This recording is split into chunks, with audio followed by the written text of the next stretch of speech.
Hey everybody, it's Artifacts and Big Racks. I'm back. Well, I decided to get back on the horse here. But look what I just found. This is all cupped in. Pretty sure that's, this is some kind, it's just smooth as smooth. I mean, it's even worked right here. It's just smooth. And it's all cupped in. It's a great big rock. You know, they could have used this to work corn. Pretty sure of it because I'm on Indian. I mean, to find things in context always kinds of help frame the story. So where I'm at, I'm down here in the Walhonding River Valley in a very known Indian spot. Wow. I just set that down just by consequence. These were here.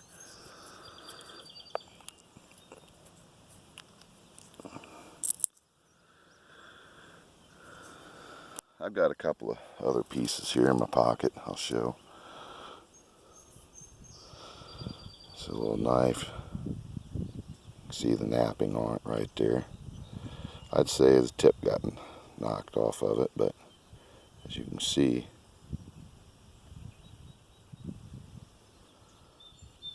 some nice nap work on this. And it looks like I don't know, since it's a uniface, it's some kind of a tool. Some real nice snapping in it. But we're going to walk here, up here, and then right on the other side of that last big tree you see there, we're going to cut across the road and go on the bottom. A lot of flooding, and unfortunately for one of my neighbors who plants this, and a lot of crop loss. But I imagine he's got some good insurance, so he'll be okay. And well, this provides me what I would have to say a late season opportunity to come into here and maybe find something really nice. I'd like to address something. My last video I talked about something that it had me a little worked up, I guess. Upset's the word, I guess. My wife's dog passed away on us after 17 years. Her name was Shelby, and she was the Shelby, and she was the greeter. Very just wonderful dog. I don't want to talk about too much because it's still a little painful. Just wonderful dog, wonderful. So I just wanted to make sure that I told my sons before I even said what had happened. Because that dog grew up with my boys. So I wanted to talk to them first. So that's that. We lost our family pet of 17 years.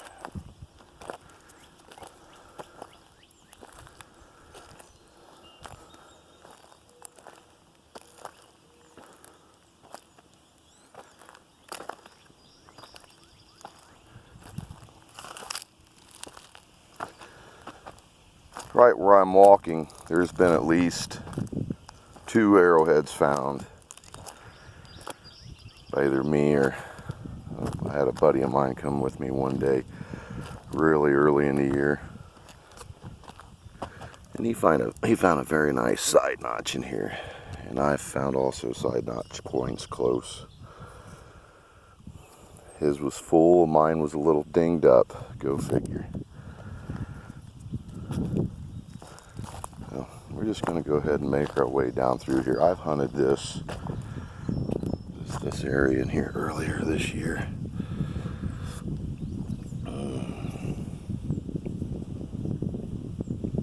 It's black, bluish looking stuff.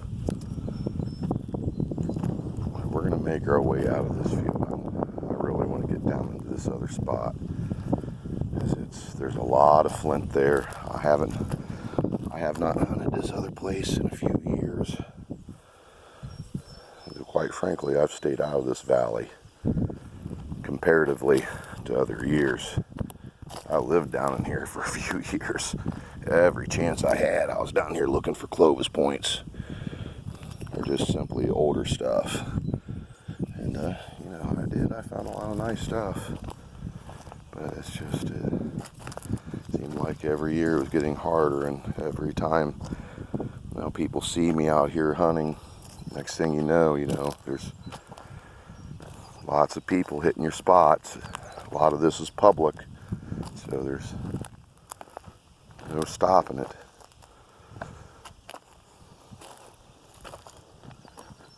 They've been in this valley hunting for Clovis points since the 1950s. Many a very talented archaeologists been down in here. Guys like Brad Lepper and others. There are people that are really in the know on early cultures, which is, I guess, if I could call it a field of study, that's where I concentrate most of my efforts and time, research. But this year, like I said, I got up out of the river valley here.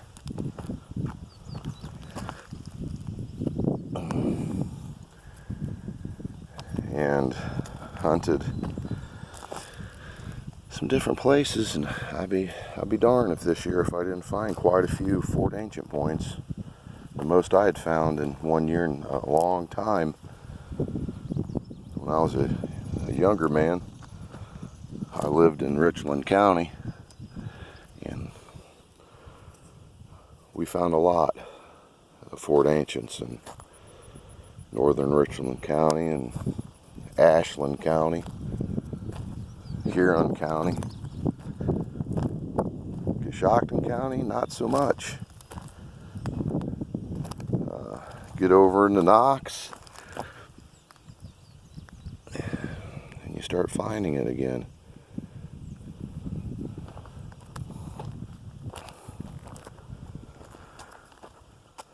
A lot of Fort Ancient stuff around the Frederickstown, Ohio area. I know I don't hunt that area anymore. It's a bit of a drive, probably 50 minutes for me now to go there. But you know, I have some sites over there now that could really load up on Fort Ancient stuff. A lot of fine things. It's a piece of hematite. You gotta look this over. I'd make sure this wasn't pecked out or something. You can see it's kind of cupped in right there. But I believe it's nothing. Insufficient evidence.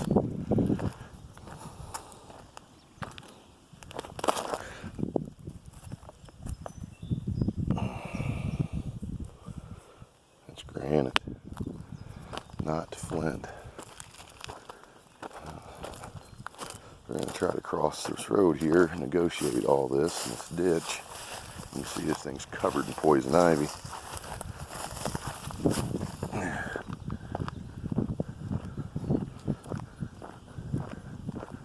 Well, just look at all the rocks in this field. You go down there, you see that white thing in the field down there? About at that area, that's where an old home site is. And, you like marbles and coins and things like that, find strange things that are English and ancient. Right there's your ticket. But we're not going up there today. We're going down here. This whole river valley was completely flooded out, as you can see. Look at this. But what it does is it does this. Look at this. This is nice. And I haven't been down in this side for a long time. Because this they usually don't hit this. They don't plow it. There goes a vehicle down the road very slow.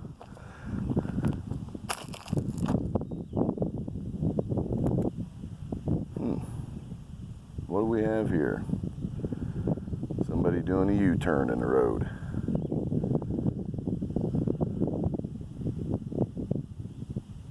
Well, I would show this vehicle, but then I'd show the man's license plate. And, well, State Highway Patrol saw this. I imagine they'd like to speak to this fella.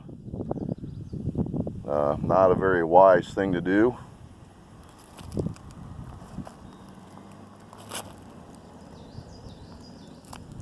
Very odd. Very odd. This river valley attracts, what would you call them? Campers and hikers and vacationers. That's the word I was searching for.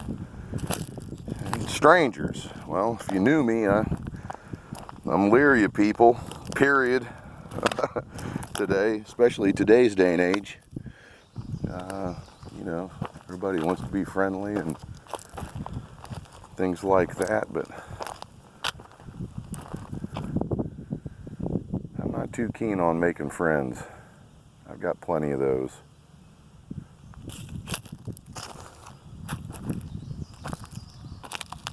There he goes. Yeah, that's a weird guy. And I saw that there was some young campers down the street. Well, there he's turning around. Like a guy and a couple of chicks, and they had bikini tops on, so maybe he's down there getting his eyes full. I don't know. Kind of a weird thing. Weird guy. Well, he just whipped around, turned around like he did. And now he's driving real slow, so he's hurrying up to slow down. So I'd have to say that, well, one way or the other, he's nosy.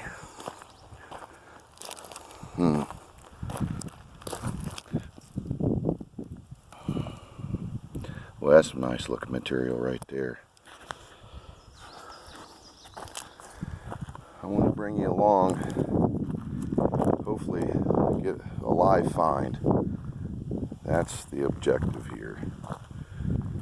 Well, honestly, the objective today was to go to a spot that I know in Western County of Coshocton and pick up a bunch of jet black upper Mercer. I know that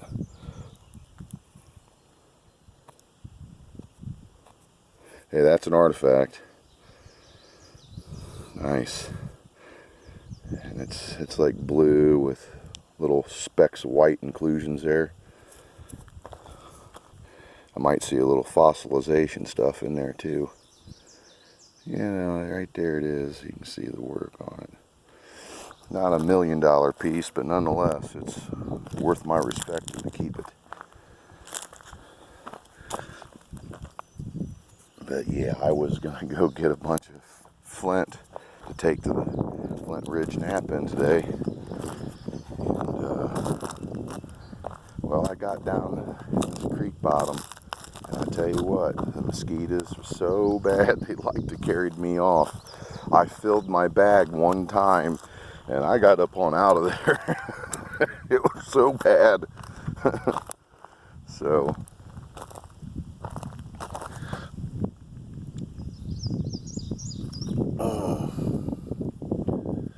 yeah, it was so bad. There's just no way.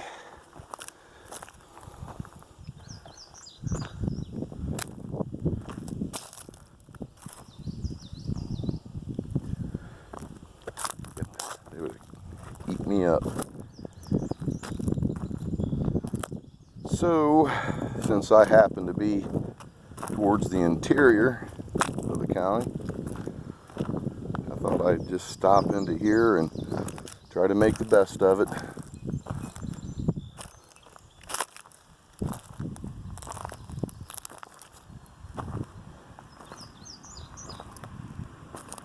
And finding that stone board, hey, that might be a piece of rubbed hematite, and it is. Yes, that's a good one. Yes. Oh yeah, yeah. Yeah, look right, facet right there. Nice. Good piece. I like setting these.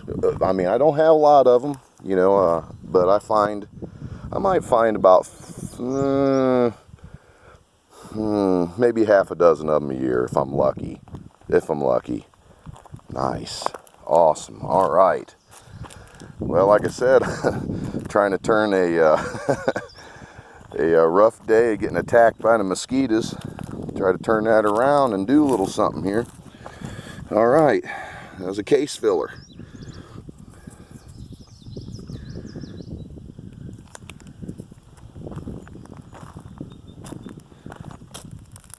Ooh, oh, that's just nice material.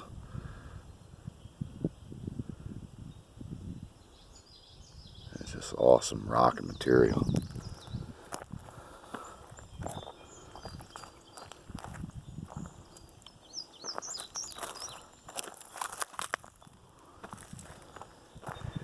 Well, I'm getting a little bit better talking to this phone. It's just the lack of someone being around, this odd dialogue, you know, speaking into the phone. It's just not me. I'm telling you, that is not me.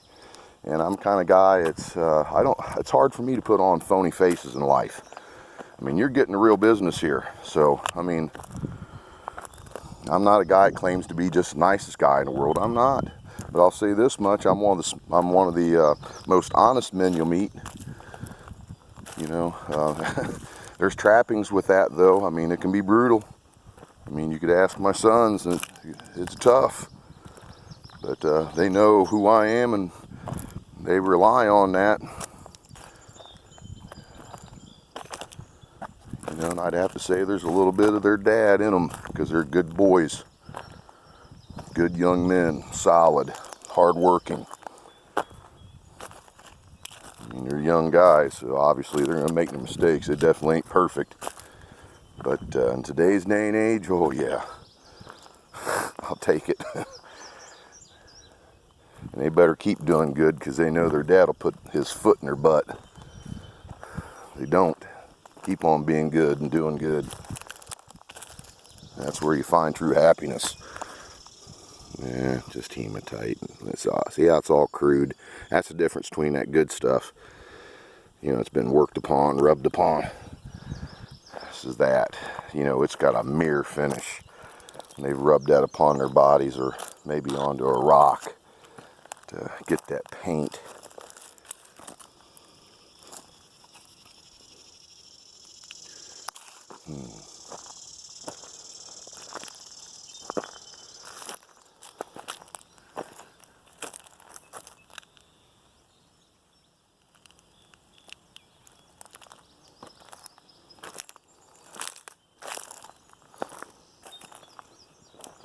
Ooh, starting to get closer down here to the river.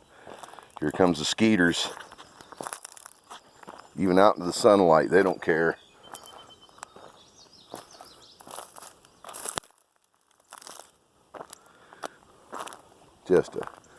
Boy, these farmers, I mean, it's just, without insurance, that's just total loss. Because they planted this. Just total loss other than their insurance, you know, recoup some of that money back, or however that works. I don't pretend to know their business. But if you didn't have insurance, this would just be devastating.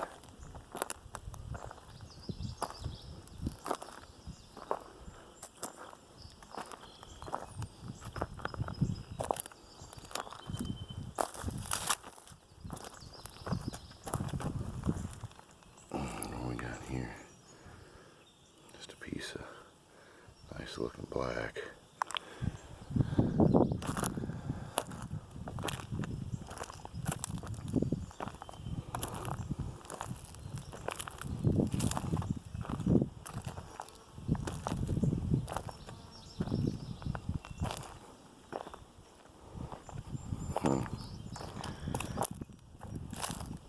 Yeah, I don't want to keep this rolling any further, so I'm just going to have to cut her short.